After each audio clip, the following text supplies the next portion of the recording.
మాయని పట్టుకుందామని వెళ్ళి కావ్య చిక్కుల్లో పడిపోయింది. కిడ్నాపర్స్ చేతికి చిక్కింది.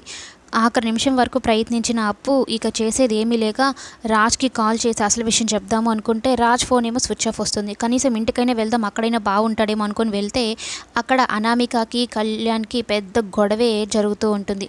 ఆ గొడవకి కారణం అప్పునే అంటూ అప్పు నిందిస్తారు. కానీ వాళ్ళందరికీ గట్టిగా బుద్ధి చెప్పి కావ్య గురించి నిజం చెప్పకుండా బయట వెయిట్ చేస్తూ రాజ్కి అసలు నిజం చెప్తుంది. అసలు నిజం తెలుసుకున్న రాజ్ పోలీసుల సహాయంతో ఆ కిడ్నాపర్స్ని కనుక్కుందామని వెళ్తూ ఉంటారు. అయితే అప్పటికే ఆ కిడ్నాపర్స్ అమ్మాయిలందరినీ దుబాయ్కి పంపించేస్తూ ఉంటారు. కావ్య ఆ అమ్మాయిలందరినీ చూసి చాలా బాధపడుతూ ఉంటుంది. ఇంత ఘోరం జరుగుతూ ఉందా అమ్మాయిల విషయంలో అయితే బాధపడుతూ ఇప్పుడు మమ్మల్ని ఎవరు కాపాడుతారు అని అయితే అనుకుంటూ ఉంటుంది. కానీ వాళ్ళకి ముందే చెప్పుంటుంది, నేను దుగ్గిరాల ఇంటి కోడల్ని, నా భర్త వచ్చాడంటే మీ చావు కళ్ళ చూస్తాడు అని. కానీ వాళ్ళు అస్సలు పట్టించుకోరు. ఈలోపే మీరు వెళ్ళిపోతారు కదా దుబాయ్కి, మాకేం అవసరం, మాకేం భయం అన్నట్టు ఉంటారు.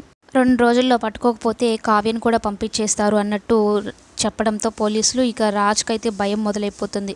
మరి కావ్యని ఎలా కాపాడాలి, వాళ్ళని ఎలా పట్టుకోవాలని అయితే ఆలోచన చేస్తూ ఉంటాడు. మొత్తానికి కావ్యాన్ని కాపాడుతారా లేదా అనేది కమింగ్ ఎపిసోడ్లో చూద్దాం.